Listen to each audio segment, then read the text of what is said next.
Las medidas de posición. Bueno, ya hemos visto las medidas de tendencia central y las medidas de dispersión. Las medidas de posición son como un apéndice de la mediana, básicamente. La mediana tiene un concepto de poder dividir los datos en dos partes iguales, sin importarnos los datos, etcétera. Entonces, las medidas de posición, derivan de la mediana. En ese sentido, podemos mencionar los cuartiles, los deciles, los percentiles, etcétera. Entonces, ¿qué nos muestran cada uno de estos? Por ejemplo, los cuartiles dividen los datos en 4 partes iguales. Entonces, si la mediana dividía en 2, los cuartiles dividen en 4, los deciles en 10 y los percentiles en 100. Entonces, básicamente, para que podamos comprender esto, es más sencillo imaginar un conjunto de datos de este tipo. Aquí está la mediana. Entonces, sabemos que va a estar siempre al centro la mediana. ¿Qué ocurre con los cuartiles? Van a dividir, dice, nuestros datos en 4 partes. Este va a ser el cuartil 1, el cuartil 2 y el cuartil 3. Entonces, aquí lo que vamos a tener es un 25% de los datos. Como la mediana trabaja con la frecuencia acumulada, el cuartil 2 coincide con la mediana y esta nos estaría dando un 50% de los datos. Con el tercero, un 75% de los datos, pero básicamente estaría partiendo nuestro 100% en 4 partes, ¿no? Aquí tenemos 1, 2, 3, 4, para lo cual simplemente tenemos que calcular el cuartil 1, el 2 que coincide con la mediana y el 3. Entonces, de ese modo entendemos los cuartiles. Bajo ese mismo concepto, los deciles dividirán en 10. Entonces, seguro que el decil 5 va a coincidir con la mediana y el cuartil 2. Entonces, aquí vamos a tener el decil 1, decil 2, decil 3. ¿Hasta qué decil? Decil 9. Entonces, como por aquí estará el decil 9 y ya tenemos todas las partes. Los percentiles dividirán de 1 en 1. El percentil 50 va a coincidir con la mediana. Entonces, básicamente es como les mencionaba un apéndice de la mediana y la forma de cálculo es similar. Entonces, el concepto es lo que nos importa. Y veamos un ejemplo muy simple. Cuando buscamos la mediana, normalmente tratamos de encontrar la posición. Esto es lo mismo, para encontrar la posición, ¿no es cierto? Si estamos hablando de cuartiles, lo que vamos a hacer es para el cuartil 1, es como si tuviéramos aquí un 1 que no está escrito porque no afecta en el producto.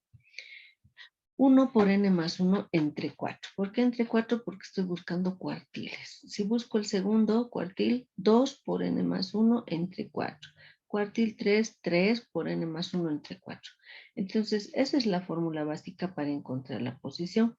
Una vez que tenga ese resultado que no es el cuartil, sino la posición, entonces puedo buscar en los datos y determinar cuál es el valor.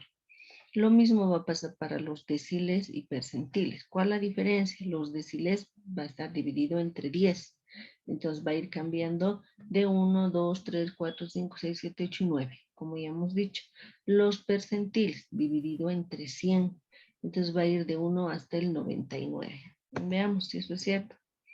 Aquí están los deciles. Justamente está aquí el primero. Entonces aquí hay un 1 por n más 1 entre 10. Puede ser el 2, el 3, el 4, el 5, el 6, el 7, el 8 y el 9, ¿no? Entonces, aquí estamos viendo que la fórmula es similar con la diferencia de que ahora dividimos entre 10. ¿Qué más habíamos dicho? Que el decil 5 coincide con la mediana. Aquí está, ¿no? Entonces, equivale al 50%. Y los percentiles de igual modo. El percentil 50 coincide con la mediana y lo mismo en los percentiles podemos buscar del 1 al 99 dividiendo siempre entre 100, ¿no? Entonces, la formulita es común, lo único que hay que tener cuidado es qué cosa estoy buscando. Ahora, obviamente, si me piden el cuartil 2, es lo mismo que la mediana o que el decil 5 o que el percentil 50. Entonces, dependerá ¿cuál puedo calcular más rápidamente? Y la respuesta va a ser la misma porque coinciden sus valores. Entonces, eso es lo que tenemos que comprender. Veamos el ejemplo. De 20 estudiantes tenemos sus evaluaciones de un examen. Calcular, dice, el cuartil 1, el decil 5 y el percentil 75. Entonces aquí tenemos un cuartil, el primero, el decil 5 y un percentil 75. Entonces son valores que ya hemos visto hasta la fórmula. Necesito mis datos ordenados, porque ustedes si recuerdan, para la mediana y en datos simples decíamos que mejor si están ordenados para que así podamos ubicar los que se encuentran específicamente en la posición del centro. Entonces, en este caso, verificamos primero cuántos datos tengo. 2, 4, 6, 8, 10, 12, 14, 16, 18, 20. Están los 20. ¿Qué quiero? Ordenarlos, ¿no? Entonces, podríamos partir por eso. Aquí está, 5, 5, 5, 3 veces 6, 4, 7, 4, 8, 3, 9, 1, 2, 3 y 3, 10, 1, 2, 3. Entonces, otra vez podemos verificar si son los 20, no nos hayamos olvidado o hayamos incrementado alguno. 2, 4, 6, 8, 10, 12, 14, 16, 18, 20. Ahí están los 20 datos de los 20 estudiantes. Antes de aplicar las formulitas, nosotros podemos ya calcular, por ejemplo, la mediana. 2, 4, 6, 8, 10. Como son 20 datos, entonces tendría que estar aquí. 2, 4, 6, 8, 10. ¿Qué hacíamos cuando caía exactamente en la mitad? Por ser un número par de datos. Entonces sacábamos el promedio aquí entre estos dos. Entonces la mediana es igual a 7.5, ¿no? Entonces era así sencillo encontrar la mediana en datos simples. Aquí ocurre lo mismo. Entonces, si me dijeran, ahora saca la mitad de estos que tenemos aquí, 2, 4, 6, 8, 10, entonces va a ser 2, 4, 5, va a ser exactamente al medio de estos valores. Y como son iguales, entonces aquí el medio de este 50% va a ser 6, que coincidiría con el 25 y 25, o sea que este debe ser el cuartil 1. Entonces, cuartil 1, este va a coincidir con el cuartil 2. Y si aquí nosotros calculamos otra vez la mitad, 2, 4, 6, 8, 10, 2, 4, 5, aquí también otra parte dividida esta entre 2 me va a dar 9 porque los dos valores son iguales. Si estoy dividiendo en cuartiles, podemos decir es el cuartil 1, cuartil 2 y este va a ser el cuartil 3. Entonces, lo mismo podemos seguir haciendo entre 10, entre 100, etcétera. El concepto es el mismo. Veamos qué sucede con las fórmulas. Para el cuartil 1, que es lo que me han pedido y nosotros ya sabemos cuánto nos ha dado. Si aplicamos la fórmula va a ser 20 más 1, n más 1 entre 4, porque estaba buscando el cuartil. 20 más 1 entre 4, 5,25. Este no es el valor del cuartil, es el lugar de la posición. Entonces dice que está en el cuartil 1 está en la posición 5 y con decimales. Entonces nosotros buscamos 1, 2, 3, 4, 5 y con algunos decimales. Entonces es lo mismo que el promedio que habíamos planificado y era 6. Entonces, buscando en la serie de datos ordenada, Q1 es igual a 6.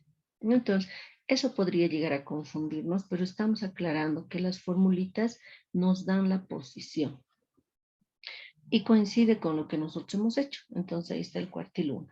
¿Qué sucede con el decil 5? El decil 5 era lo mismo que la mediana y que el cuartil 2, si recuerdan, ¿no? Coincide exactamente en la mitad.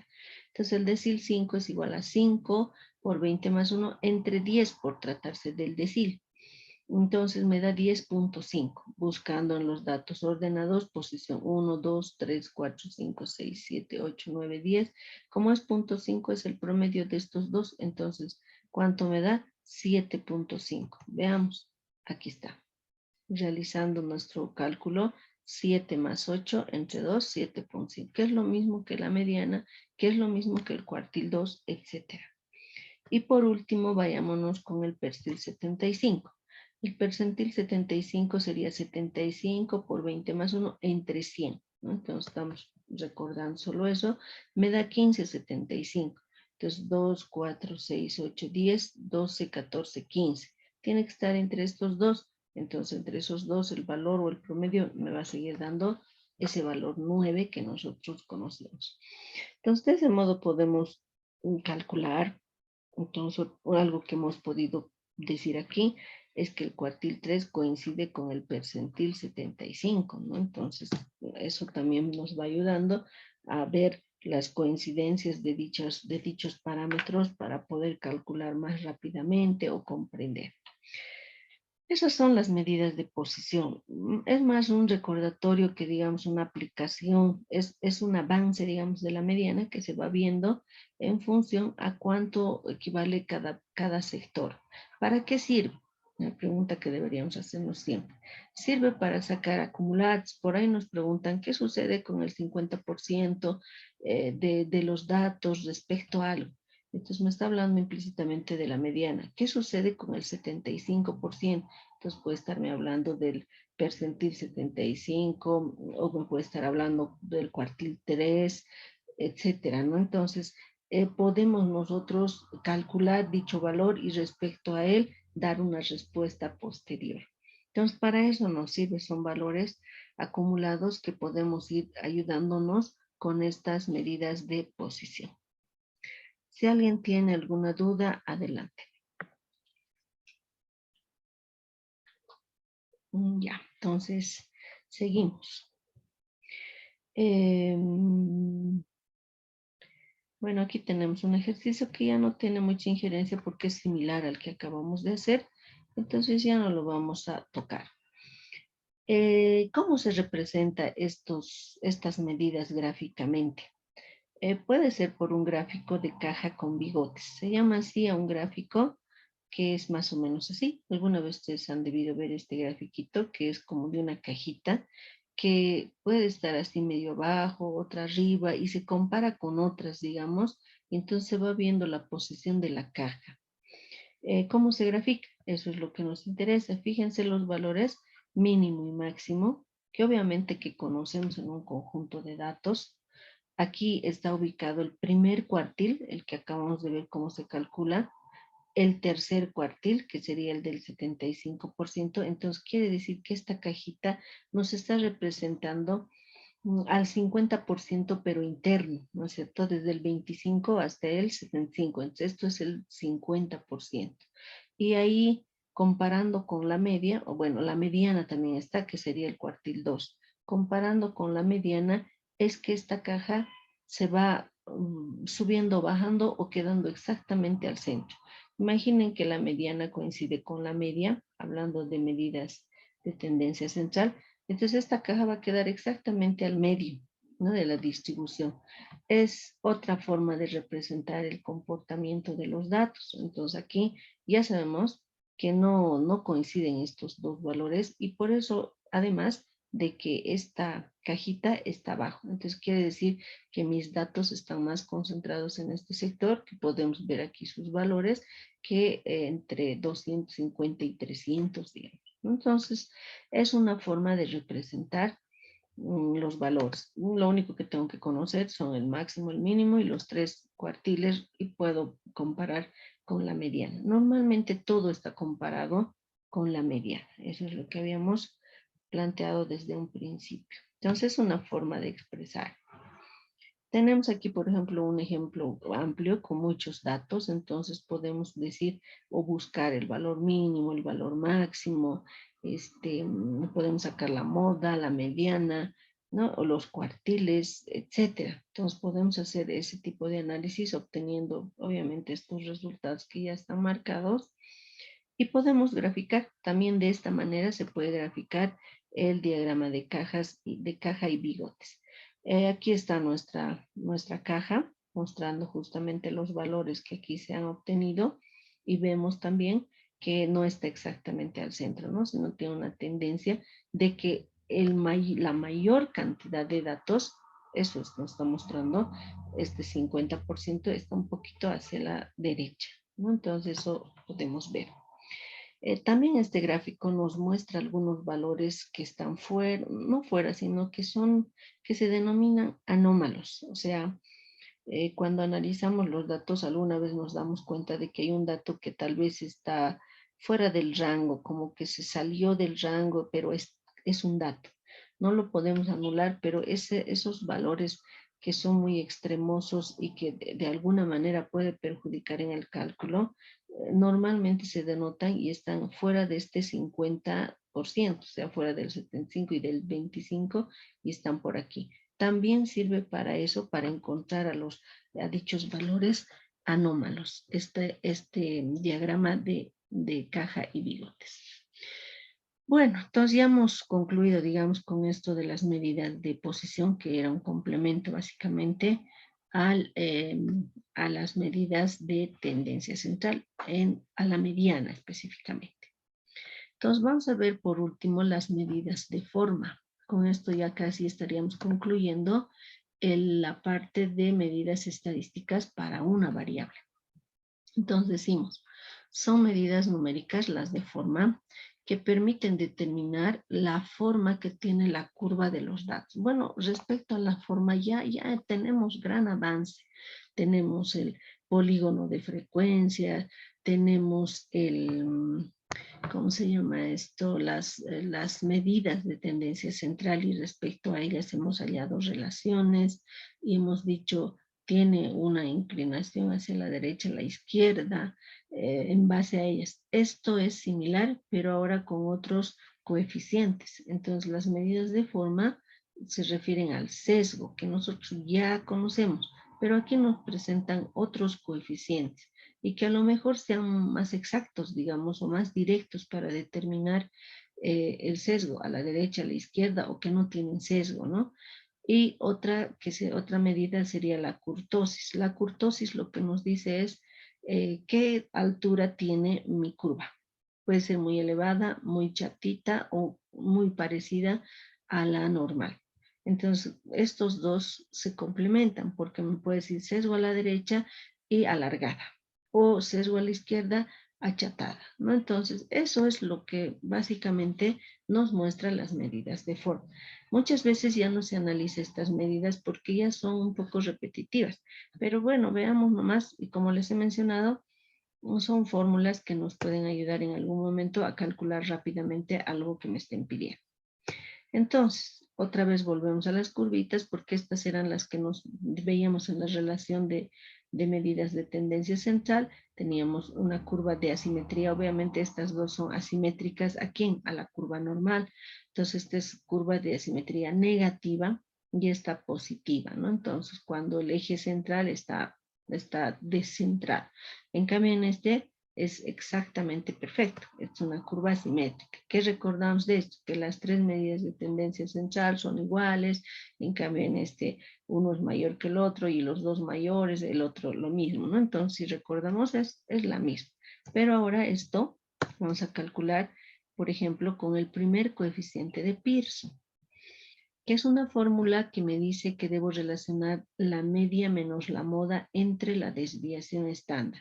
Entonces, cuando analizábamos las medidas de tendencia central, todavía no habíamos visto la desviación estándar. En cambio, aquí ya tomamos en cuenta de que ya conocemos esas variables y lo único que hay que hacer es restar y dividir.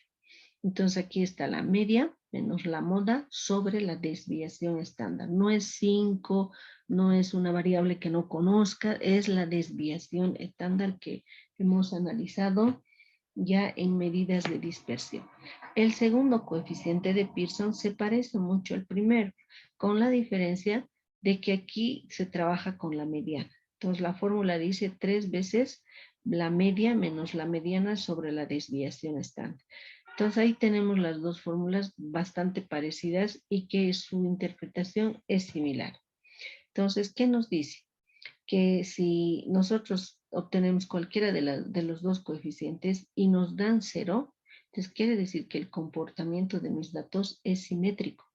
Si me da mayor a 0, es asimétrico positivo, y si me da menor a 0, asimétrico negativo.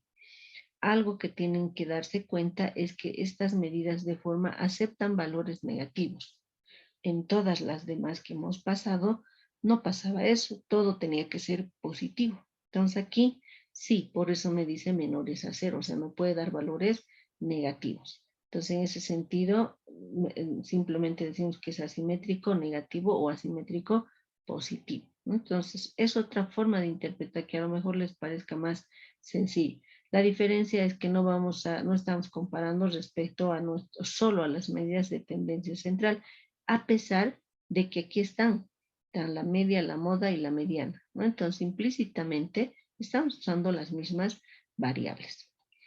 Esos son los dos coeficientes que se pueden utilizar para determinar el sesgo.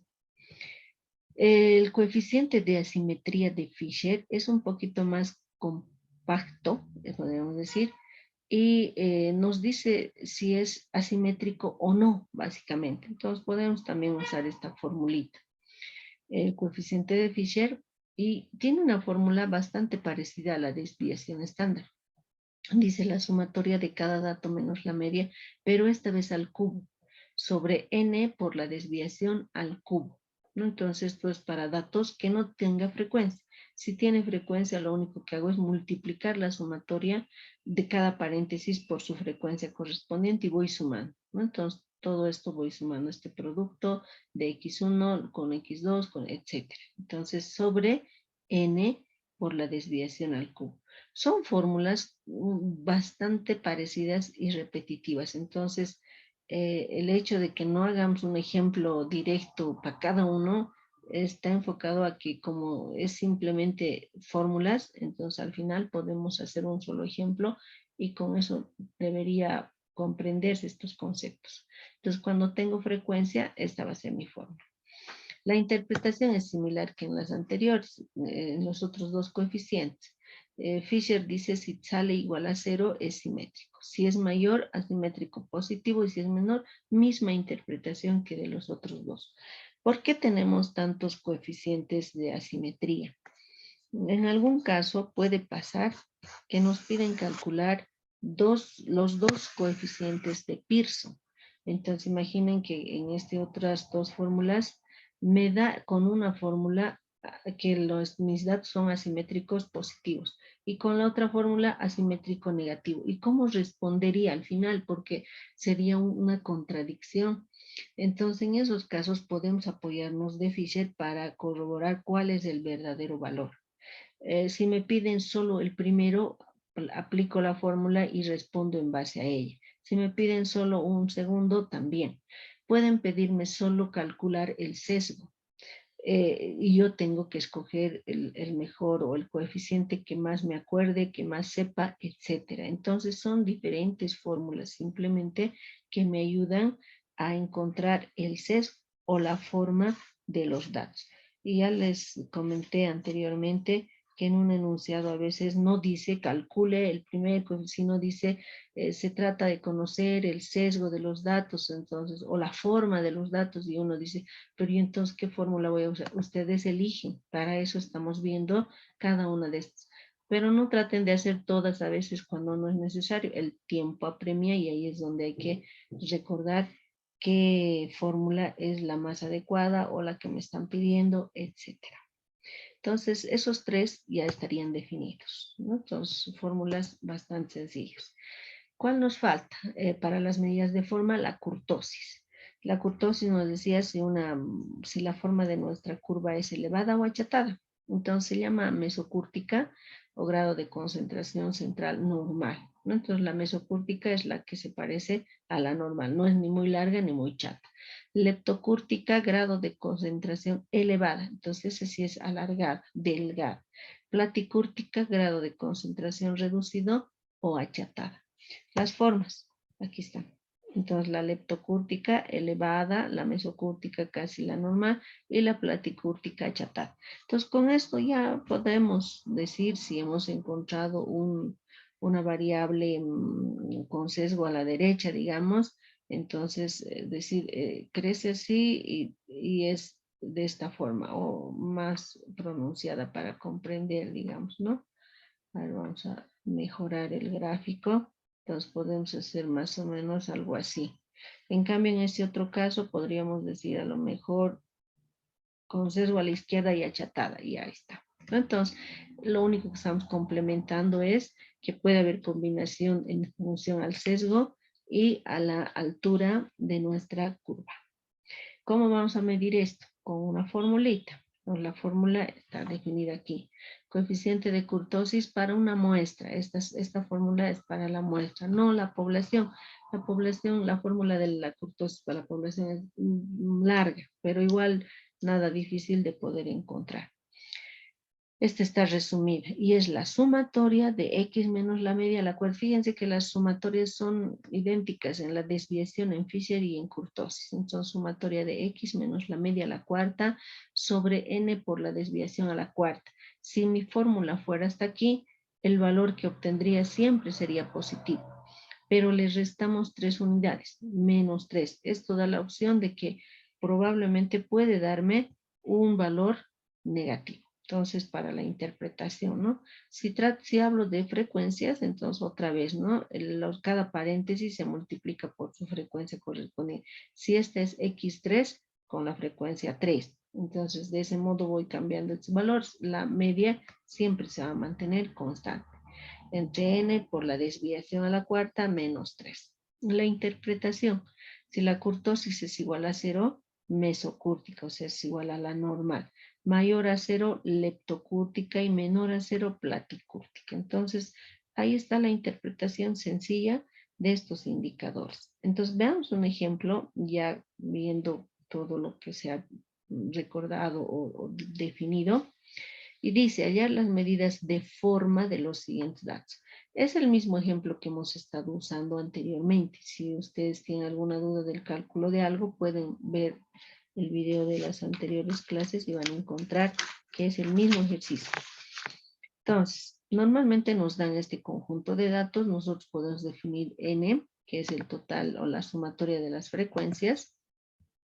Y en base a eso podemos obtener X. ¿Qué es X para ir recordando? La marca de clase. Entonces, la marca de clase, ¿cómo se calcula? Es el promedio de cada clase. Entonces, aquí 156 más 160 dividido entre 2, 158. Ahí está. Para las medidas estadísticas se habrán dado cuenta que no trabajamos con clases, sino con la marca de clase. Entonces es obligatorio obtener. En cambio, en los gráficos y cuando clasificábamos y los tipos de frecuencias, no nos afectaba mucho tener la marca de clase. Podíamos trabajar con las clases. Ahí está la X que necesitamos. ¿Qué más? Si hablo de la mediana, necesito la columna de la frecuencia acumulada. Entonces aquí está definida dicha frecuencia. Esto me sirve entonces para la mediana. X por F, ¿para qué me sirve? Para sacar la media. Entonces multiplico X por F y voy obteniendo estos valores intermedios para luego obtener la sumatoria. Entonces la sumatoria o la mediana es esta sumatoria dividido entre 32. Ya voy a tener este valor de la media, perdón, de la media. Entonces ya más o menos voy viendo para qué me sirve cada columna. Tampoco vale hacer todo y en vano. A veces no nos piden tantas variables. Esta columna, frecuencia por X menos la media al cuadrado. Fíjense que las tres son iguales, como habíamos dicho. Pero esta sumatoria me va a servir para la desviación estándar. Esta sumatoria me va a servir para Fisher. Y esta otra sumatoria me va a servir para kurtosis. Entonces, si recordamos un poquito las fórmulas, vamos a ver que estas variables o estas sumatorias, porque todos estos me están dando sumatorias, me sirven para calcular estas medidas que les he puesto aquí arriba. Entonces, vamos bien. La media, habíamos dicho que era la sumatoria esta que obtuvimos de multiplicar cada X por F entre el total de datos, 169. La moda, de dónde hemos obtenido y la mediana, vuelvo a recordarles, hemos analizado justo este conjunto de datos cuando hemos visto la moda con clases y la mediana también. Entonces es cuestión de que ustedes revisen. De todos modos, la moda para encontrar tendríamos que buscar la frecuencia más alta, que es este 8, y decimos que aquí voy a calcular la moda. Entonces seguro que ese valor está en ese intervalo. Con la formulita hemos obtenido 170,67. La mediana. uso la columna de la frecuencia acumulada y divido 32 entre 2 que me daba 16 y buscaba en la columna correspondiente valor igual o mayor. Entonces resulta que aquí mismo estaba la mediana.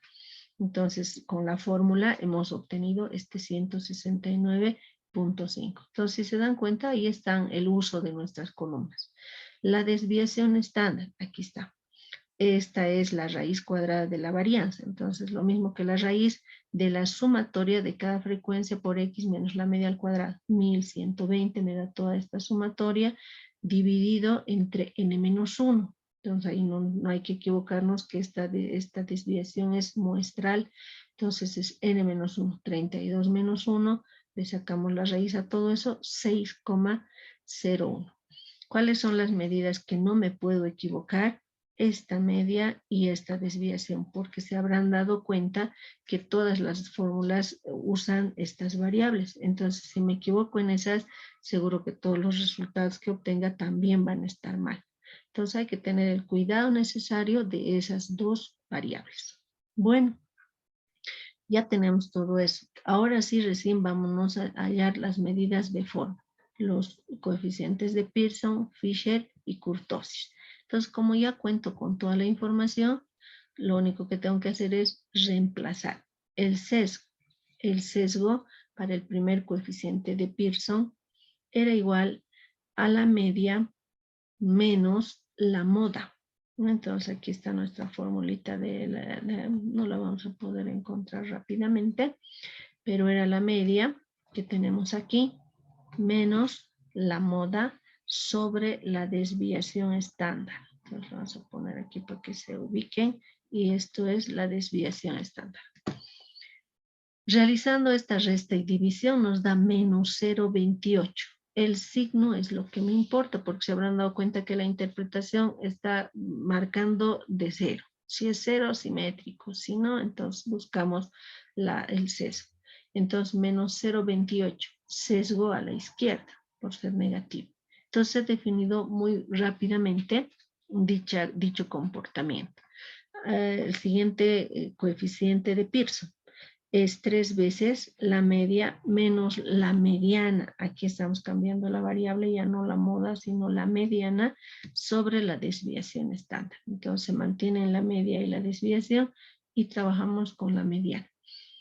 Fíjense que uno puede pensar que van a variar mucho estos dos valores, pero no. Menos 0,28 y este otro menos 0,25. Por eso les decía que cualquiera que usemos, si me piden el sesgo, uno elige el coeficiente que más se acuerda y aplica. No hay mucha diferencia. Sesgo a la izquierda. Es así que no hay tanta diferencia, que a veces este puede salir menos 0,05, digamos, y este positivo 0,002, digamos. Y entonces ahí es donde podemos tener un conflicto. ¿Por qué pasa eso? Porque probablemente el comportamiento de mis datos es casi normal, o sea, ya no se puede distinguir fácilmente si tiene sesgo a algún lado. Entonces, su sesgo es tan insignificante que puede darme este valor negativo y el otro positivo, solo por el efecto de los mismos valores que estamos usando. Entonces, un ejercicio como este nos corrobora que los valores son iguales. Nuestros datos tienen sesgo a la izquierda. Si no fuera así, habíamos dicho que podemos complementar con el coeficiente de Fisher. Entonces, para Fisher ya no es reemplazar simplemente, sino habíamos dicho que era la sumatoria de esto que tenemos aquí y que puede darnos negativo porque está elevado al cubo. Entonces, menos 1728 dividido entre n por la desviación también al cubo. Entonces, fíjense qué valor nos ha salido. Menos 0,25, similar al segundo coeficiente. Entonces, estos tres coeficientes se parecen demasiado. Por eso decíamos que podemos usar cualquiera de ellos. ¿Qué nos dice la interpretación de Fisher? Asimétrico. Este es otro sesgo, ¿no? En cambio, este asimétrico negativo. Lo mismo, coincide la interpretación con los otros dos coeficientes. Kurtosis usa la misma sumatoria, pero elevada a la cuarta. Entonces, este siempre va a ser positivo. La sumatoria, 84.640 entre n por la desviación a la cuarta. menos 3. Este es el que puede afectar. Si estos valores son extremadamente grandes, la resta de estas 3 unidades no va a afectar, pero si no son tan grandes, lo convierte en negativo. Menos 0,97. ¿Cómo interpretamos un valor menor? Platicúrtica o achatada. Entonces, un comportamiento es sesgo y caída, ¿no? Entonces, o así y achatado, ¿no? Entonces, aquí estamos denotando el sesgo. Como dice sesgo a la izquierda, entonces nuestro comportamiento sería este y no muy elevado o pronunciado nuestro gráfico. Esa sería